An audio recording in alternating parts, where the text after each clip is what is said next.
The fact that this isn't a normal life and that, it's different than everyone else's. I've never once thought that this isn't what I'm supposed to be doing.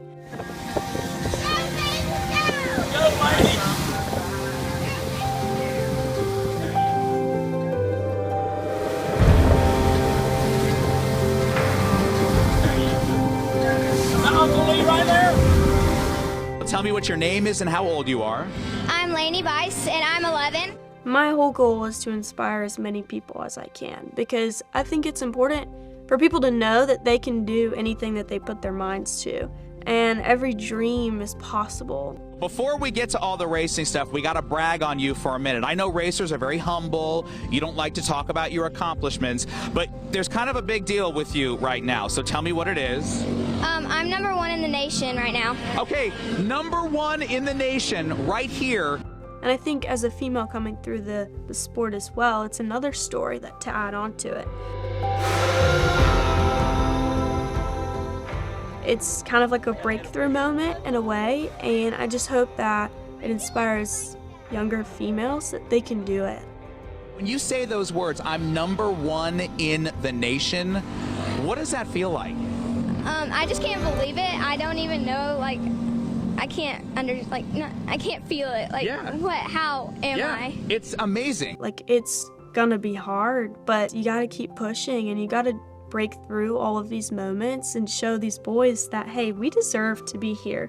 I just like being free, just being able to drive that thing just out there with everyone else, just the competitiveness and just be able to do it. What did that driver go through? What did their family go through in these experiences and in this adventure that is a nonstop, dramatic opera of trying to see if you're going to make it. To think about, the young lady that she is today, that we've, somehow got to be our daughter, and, we're very proud of her and it's been very fun. It's been an incredible experience all around. And as we continue to just, see her progress and, see her learning and things, happening for her and for her breaking barriers, it's very, very exciting for us. Are these stories important? Absolutely, because there's so many personalities in this paddock with so many unique stories. Personally, professionally, it's a family away from home.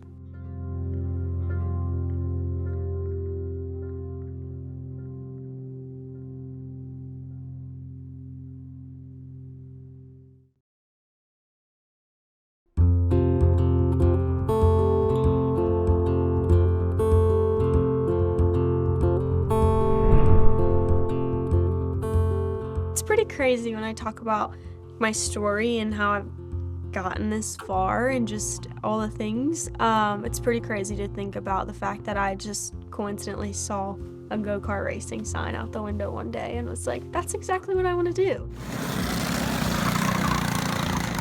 She wanted me to buy her a yard cart and to ride around on our property. And I told her, that's not what you're thinking. Those are organized racing. And she's like, well, Dad, let's stop in there. I begged him to take me into that go-kart racing shop, and I would not let it go. Let's just talk to him. It can't hurt to stop. So we did. We pulled in the front gate. We didn't get a go-kart that exact day. It kind of was a few weeks after, and I continued to beg him to take me back and to take me back, and I didn't ever let it go. When something pops into my mind, especially when it's something like that, I'm really relentless about it and never let it leave my mind. And it's pretty cool to think about the fact that my dad was like, let's do it. That'd be cool, and here we are. I should have bought her ice cream that day. Woke up this morning with the sunrise in my eyes, just like a new day, a breath of fresh air in my life. I don't know how, don't know why, but I'll be be toasting all my life. We went in there and she walks up to the counter at Robert's Kart Shop and asked him if the girls race the boys. And he said, "Oh yeah, but you're a little, older. They start a lot younger than you." And she said, "I'm 10, and he says, "Yeah, they're really talented by the time they're 8 years old, And Lanie's like, "Well, I want to see one of these go-karts." So we go in the back room and there's 20 of them in there. And, Lanie just, her eyes are huge and she's just, we pick her up and put her in the one that was on a stand. And Lanie just, her whole demeanor changed. I mean, you just knew it lit something. The fire was lit that day. We as parents, we want Lanie to, be able to chase her dreams and achieve whatever goals she has. I really had no idea what I was signing up for, if I'm being honest. Scared me. Daddy, really?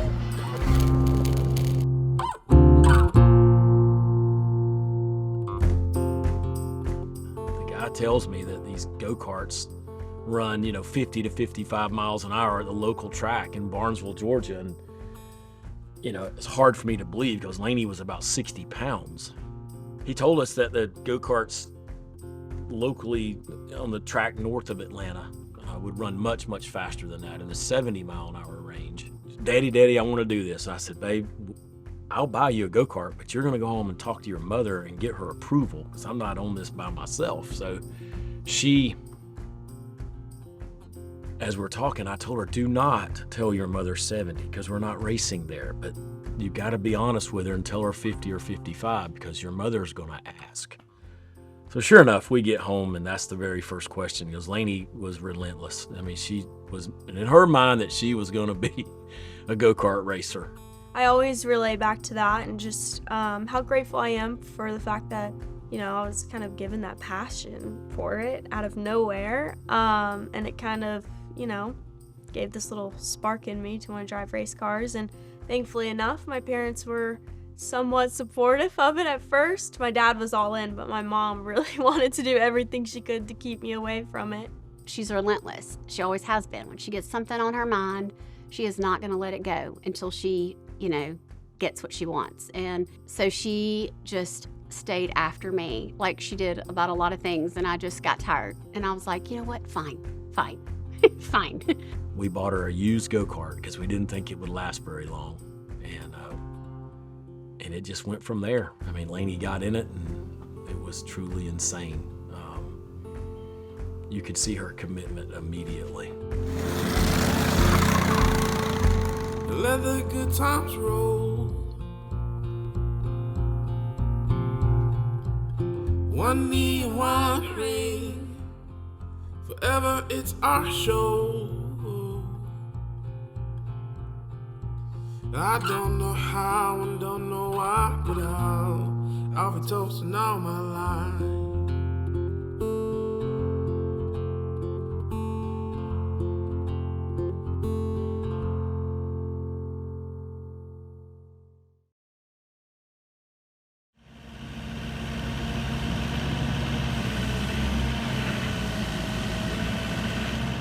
I've always felt a little bit different, but in a good way. I enjoy being different, and I enjoy not having the normal teenage life that everyone might have. It's more fun to do what I do. Such an unusual path, for a child to take. Our oldest daughter, she, went to college, and now she's in grad school. She's getting married. She's doing all the normal things. Lanie's always beat to her own drum.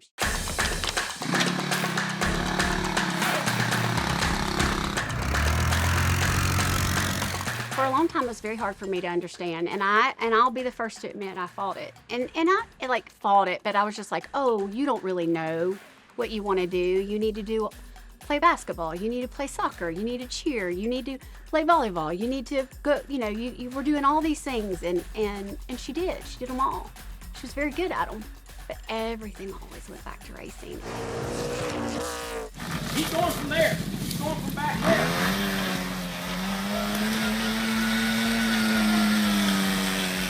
Being young, being a race car driver, sometimes it's harder, I guess, because you do see the kids your age living those normal lives and getting their weekends off to go to the lake, but there's nothing else that I'd rather do in the world.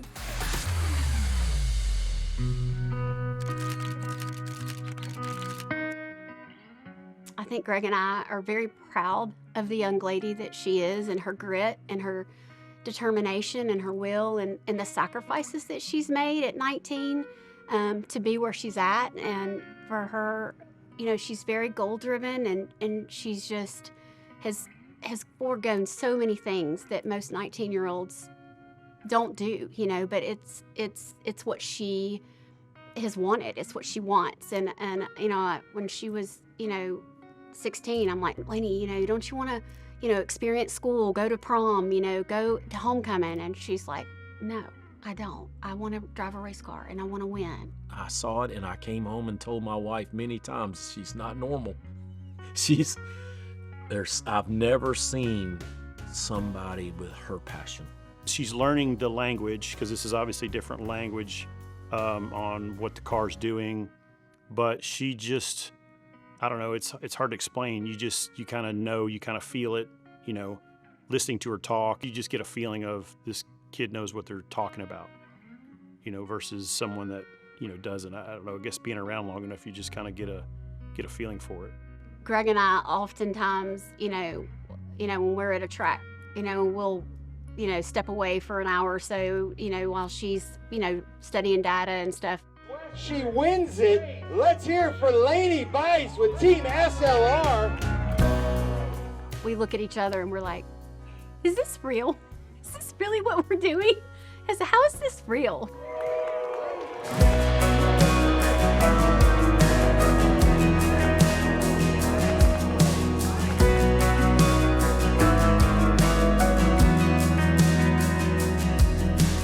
No one has ever raced before. My dad went to a few NASCAR races when he was younger, but that's about it.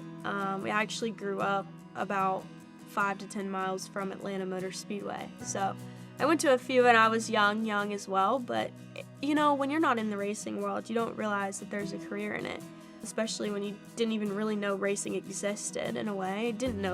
I didn't even know that local go-kart racing or local short track racing was a thing.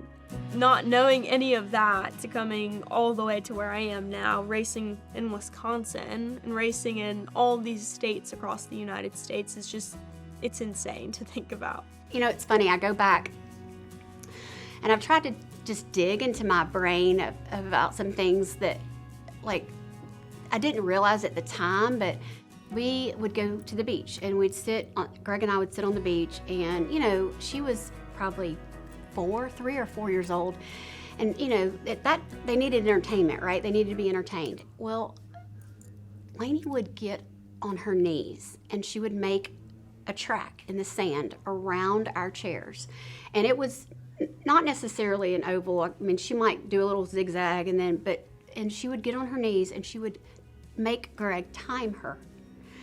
Every single time she wanted to beat the time she had before. So she would drag her knees through the sand around this course that she'd made with her, you know, with her knees. And every time it was like she wanted to be faster.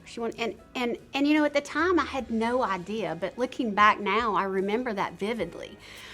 So I think it just, like I said, she was just born, you know, with that desire to compete. She's dead focused on making sure that she's as fast as she can be. And whatever speed she's at, she wants to be better. And I, you know, that's one reason why I've never pushed her. I just supported her. That's it. I've seen a lot of the families out there, they're screaming and hollering at their kids to go faster, and that's not the way we did it. You know, I just let her run with it and put new tires on and clutches and changed the motors, and, you know, just worked hard at giving her the fastest, you know, race car that I could.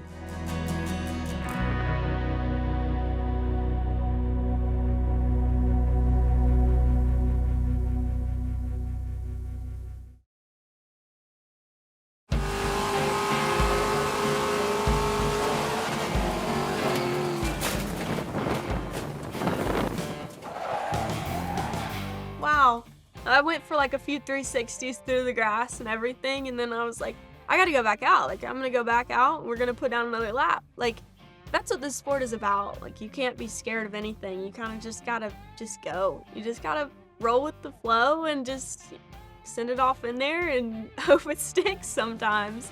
But I think that's the fun part of the sport, and I love the adrenaline that you get from it, and I love going fast. Like, I genuinely just love everything about driving race cars, and I think the no fear comes along with it, but I do believe that that came from a young age. And she was like, but it didn't scare me. She's like, I'm fine. You know, it's like, do you need to take you? She's like, no, I'm good. I'm ready to go. And she's like, it won't bother. It won't affect me. It won't affect anything. So she just gets right back in there, and nothing seems to rattle her. She gets emotional, gets upset a little bit, but you know, the passion is what you want, and the passion is there. So, and then she just keeps right on moving. I would rather see a driver get fired up. I mean, I get fired up when a driver's excited or emotional or frustrated. You feel that, and you know that's the passion you want. You want passion in a driver. And there's some that take it too far, but some that don't take it enough, and you kind of want a middle ground with that. You know, you want them to understand when they make a mistake or someone makes a mistake, they get frustrated, but they also don't let it ruin their day. My crew, Alan and Ryan, are incredible. First of all, they're so much fun to work with, and honestly think I got really lucky with them because they want it just as bad as I do too, and it's fun to work with them and continue to build the relationship with them that I'm building. But it's cool to see how many people that they've both worked with and they've both been beside and been able to be working under is really, really neat, and it's also helpful for me to be able to drive the best of my ability knowing that these guys know what they're doing. It is neat because up to this point, I've always worked with older drivers, established drivers. I hadn't had any really brand new drivers, so this is kind of neat watching them, where they come from, how they got to us, and where they go from here.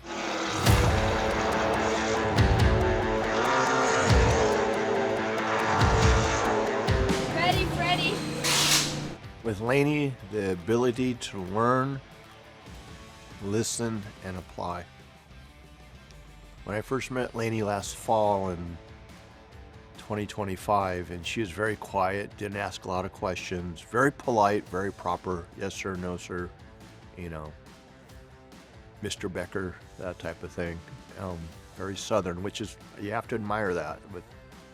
But I've seen her confidence level grow since the fall of last year to where she is now. And she has that ability to listen, learn, and apply what she needs to do to get better. And she's in a position where she's proven herself every weekend. And she admits when I first met her, I've never turned right before. Everything I've done is turn left. Well, she's turned into a darn good road racer too, and she's turned to an excellent oval track driver. And I feel she's another diamond in the rough, and she's being guided by the proper people. She's been surrounded by good people, which have given her proper advice. My position as a driver orientation program director and manager,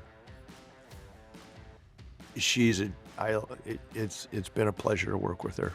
She's got a lot of grit, mentally extremely strong. If you watch her races, you know, a lot of these races right now, she's learning a road race. This is her 6th road race ever, so you know she's still searching for speed, and she's finding it, right? But you know, to the point of, we were talking about this yesterday, same lap time type racetrack to Sebring, where she was 2 seconds off Elio.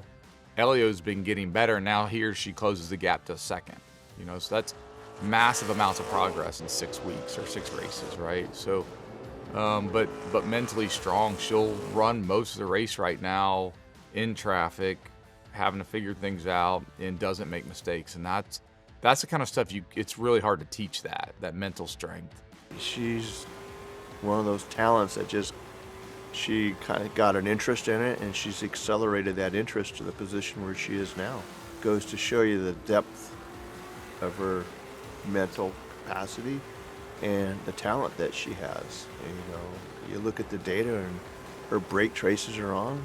She's still learning how to use the brakes to its potential, and learn to carry some roll speed from turn in down to the apex. But she will get that. But she's done a phenomenal job from her humble beginnings, from I want to drive a go-kart, to where she is now, and how competitive she is. I've really focused this year on my mindset and, what I'm thinking before or after races. When I have a bad weekend, it's okay, think about it for 24 hours and then it's out the window and you're focused on the next one. Especially these last few weeks, I've been racing back to back and in different things. I feel like I've figured it out a little bit right now, which is not normal, but it's cool to kind of be in a flow that I'm in right now of figuring out how to kind of manage my mind and make it work the best that I possibly can. But that also comes in waves, and I feel like some things work for a short period of time and then you kind of got to switch and try something new for a little bit. So it's been interesting, and obviously being young and still growing and learning and, only being 19 years old, I don't know a lot. So still trying to figure out how I can best manage all of the things.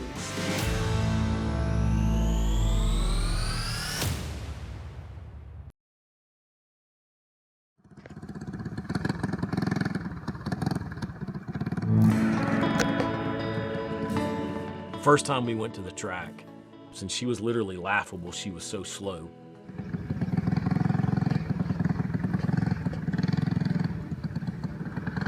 The first time that I rolled out on track, he actually has it in a video, and you can hear him in the background saying, I don't know if this is for her.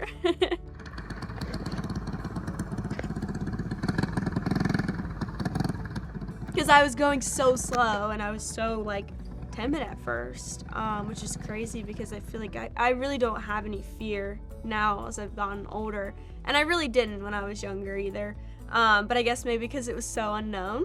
There was another family that pulled up in a fancy trailer and a big rig, and beautiful go-karts that were well done, and the race suit. I went over to talk to him and said, this is Lanie's first day, please be careful out there. She's way off pace compared to what you're gonna be.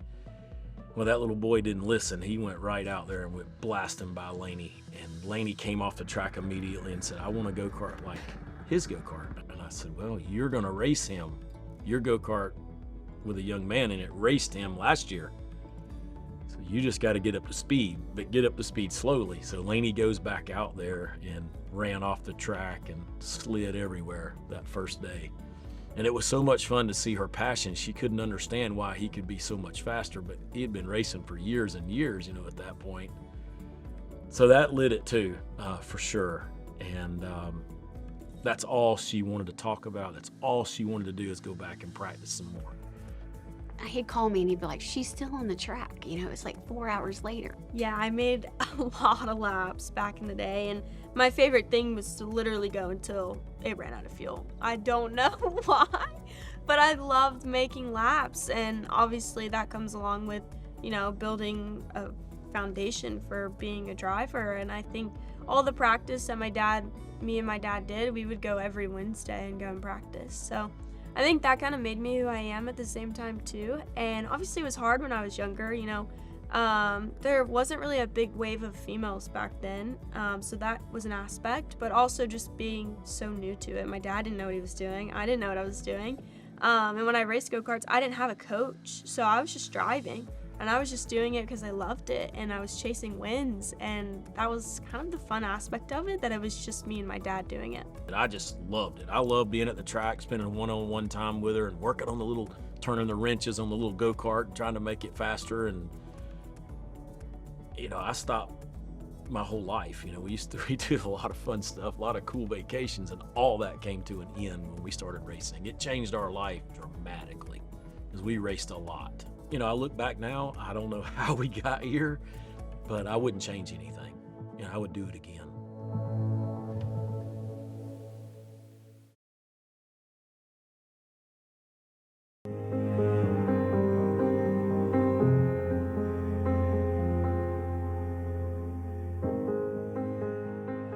I could get very emotional just thinking about it.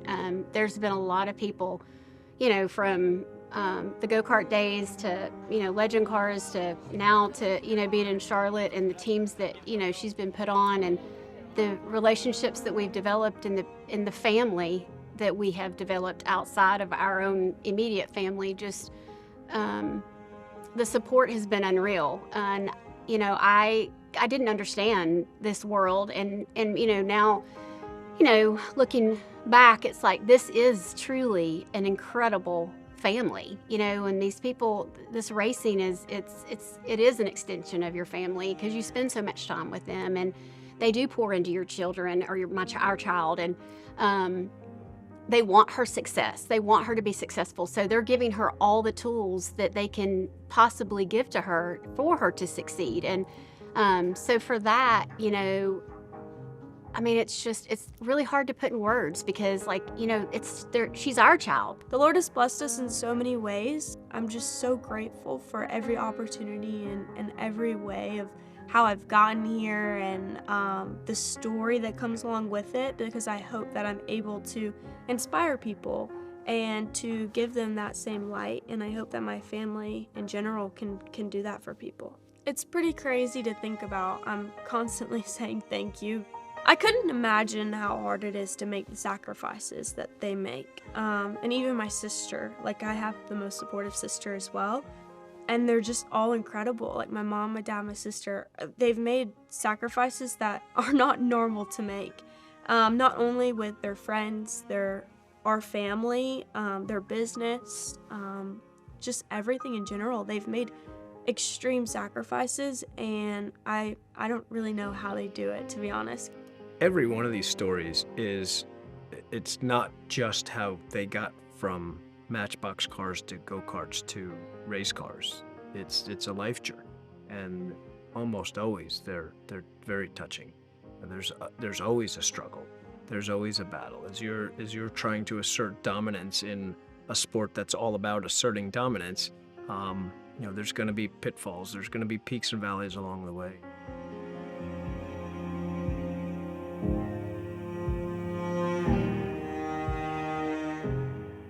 Initially, they said I'd be dead in 90 days. Initially, when I was first diagnosed. Yep, potentially could be. Can go in any direction with melanoma. But I was stage 3A melanoma at 37 years old, in the prime of my life, health-wise, until that.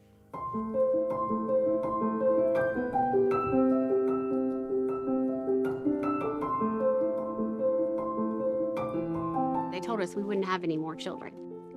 Greg went through chemo, and when I got pregnant, we were both concerned because, you just don't know. You don't know what's going to happen, but, there is definitely a higher, calling for, I believe there's a higher calling for us in our lives. And I think that, God orchestrated, her life for a reason. And I believe this racing is part of her path. Those are the times that mold you as a person, right? And when you're around them as a family, you see it, right? They're really a phenomenal family. They're great to be around. She adores him as a father, which is really, really cool, right? So it's just a great group to be around. It's really unique in the sense of what he's been through, and I think that also gives him a little bit of a push too to support me the way that he does, and same with my mom, just because I'm not supposed to be here, and it's almost like everything was supposed to happen for a reason. I don't have any bad days because I shouldn't be here. Very rarely I'm in a sour mood. I mean, the Lord's blessed me with these 22 years after chemo, and after the cancer. And my oldest daughter that's in grad school, Macy, she was 17 months old when I was diagnosed. Yep. And that was unbelievable for our family. Yep.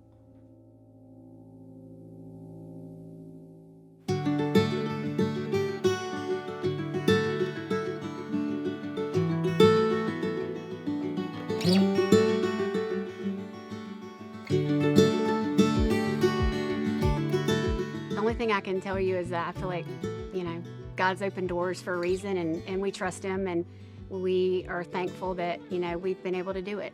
I see, wow, like my parents are doing everything that they possibly can to be able to make this possible for me.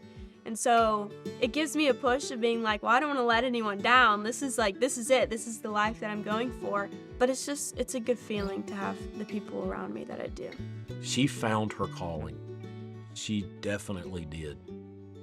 And she's willing to make whatever sacrifices that is. It's first for her to get in a race car and compete with the same question she asked that go-kart shop, with none of us having a clue. Do the girls race the boys?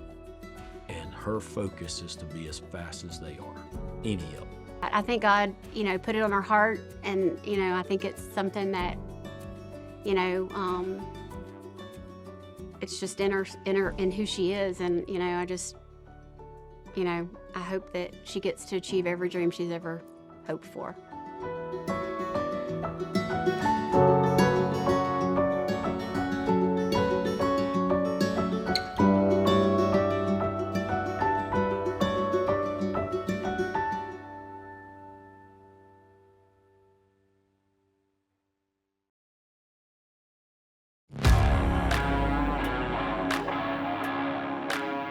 Number one, I want to race. That's just part of my purpose in life is, that's what I know how to do really well.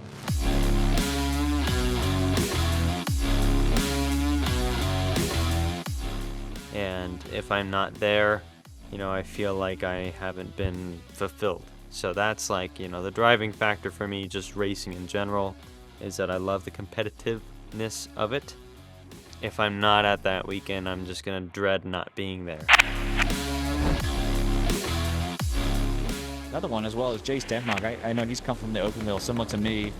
A lot of open wheel stuff in the road to Indy and trying to go through the IndyCar route. And now he's in one of these cars moving around in probably what he feels like a bathtub. He's doing a great job out there adapting as well. It's difficult to make that transition. So he's doing a great job in the top 10. He's been getting good results here over the last couple of races, so great to see him doing well. A lot of these people that are driving with me, they're in a car almost every weekend, but for sure double, triple, quadruple the amount of seat time that I have per year. So that on a skill level, it's hard to always be there, but ever since joining Troy and TRB Autosport, we haven't been outside the top 10, so that's the past 3 races, which is a huge improvement. Proud to say that. Team's proud to say that. Probably appreciates the opportunities he gets. He's appreciative of people. He's very realistic. When you have to be that person to build that swimming pool in one-man band, he recognizes he has to take advantage of the opportunity presented in front of him, and he's doing that. He's put himself in a position this year to be competitive.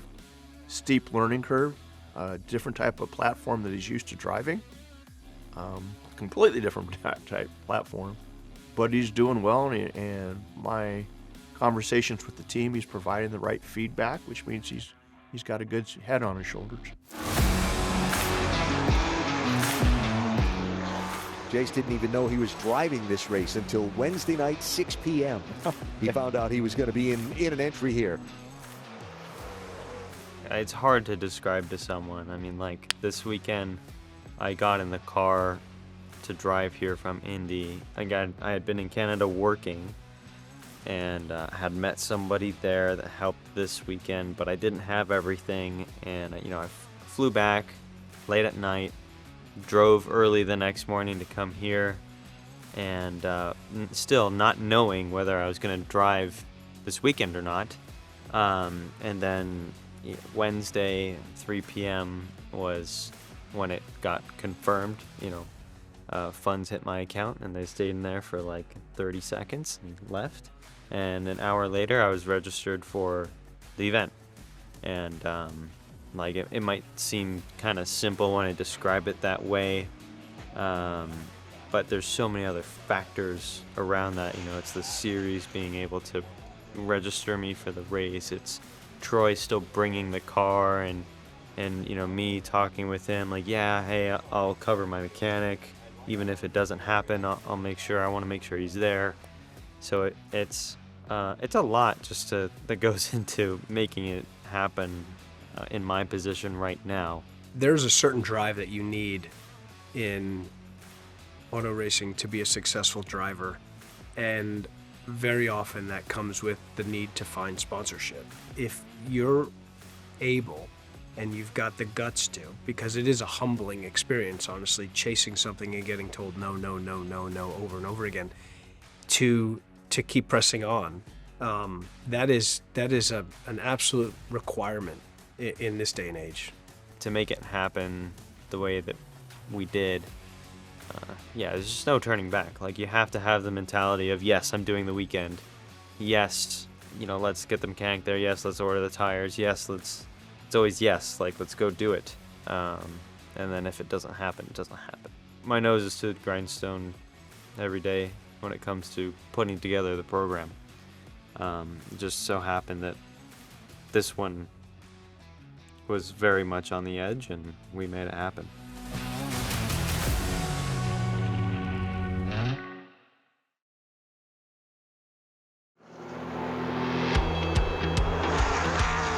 For a driver like Jace, to still have that motivation to want to be here so bad that he's putting himself out there and trying to figure out every which way to get to the track, that's awesome. I mean, that's honestly exemplary in what we're looking for drivers that come in here, and that's how drivers like that survive. I mean, personally, myself, I hustled and hustled and hustled, and whether it was networking or looking for sponsors or whatnot, never took no as a final answer. And you have to press on. You have to keep pushing, whether that's behind the wheel or dressed up in your khakis and your polos and looking for sponsorship. I'm quite prepared for just about everything that is thrown my way in terms of, what's the Rubik's Cube on this one. I work very hard at showing up professionally on every front, whether that's in the race car, off track, at the racetrack, or when I'm doing presentations to companies or people that are interested in racing, businesses that need a little bit of help that they can't see yet. He's one of those drivers and personalities that he's smart, which means he listens a lot, and when he speaks, it has weight to it. Does that make sense? But he's a very deep thinker from my conversations. But when he asks a question, it really makes me think sometimes. To go, oh, okay, and that tells me it gives me that focus that he's a fighter. He's determined. He knows what he wants, not only from himself as an individual, but what he wants out of a car.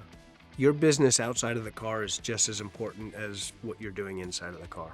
You can have a great day in the car, but then maybe it didn't get enough hits, it didn't get enough time on TV, it didn't get whatever, and something goes wrong.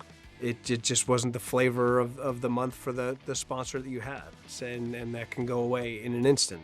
Or, opposite of that, you can have a mediocre day for yourself, but it might have just been one move that got caught just right, made the right impression, you shook the right hand, you gave the right smile to the right person, shared an important story, and a mediocre day in the car could turn into an amazing day that got you some great coverage. So that networking outside of the car doesn't always completely coexist with exactly what's going on inside the car. The end goal is to get paid to drive a race car. So, I mean, it's just racing in general. I would want to race you on a pedal bike if I could, or on foot, so. I have a running joke with a very old teammate of mine that when we retire, we're just going to use our retirement money and go race semi-trucks on road courses. So it's just silly.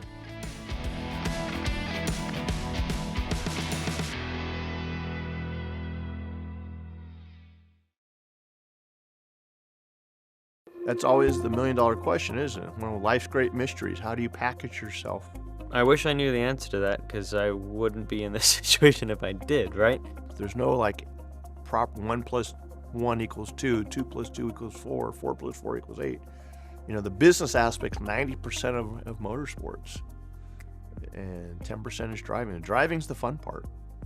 A team doesn't really operate without a sense of direction, and you can't push too hard on one end of it. You know, you have to lift everybody up with you, and that's when results start to come, momentum starts to come. So, I mean, I think to produce that kind of broad level of excellence that racing provides, you just learn a lot, because it puts you in this pretty tight box in all these different levels, and you have to execute each part of it to be able to show up to the race weekend and do well.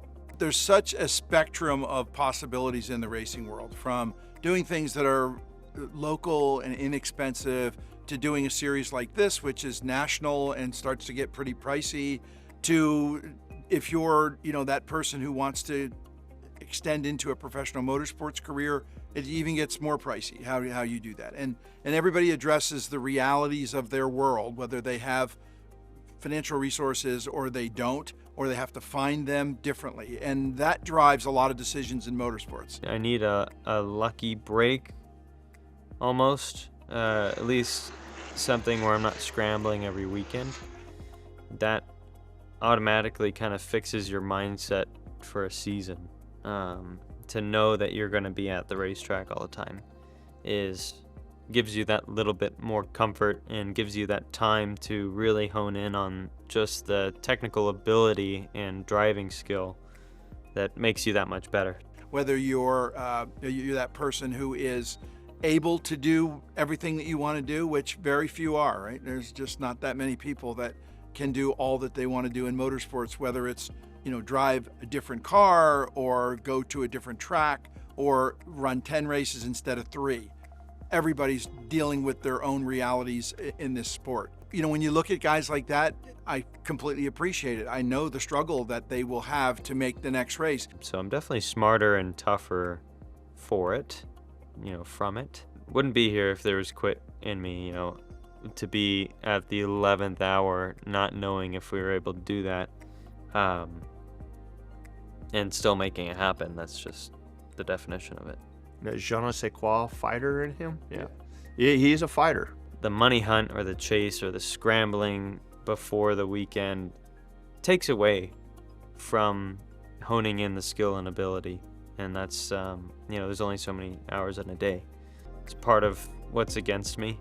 But again, I have a lot of really great help from a lot of amazing individuals and companies that want to be a part of the ride, because they know how passionate I am about the sport and how hard I work to make it happen.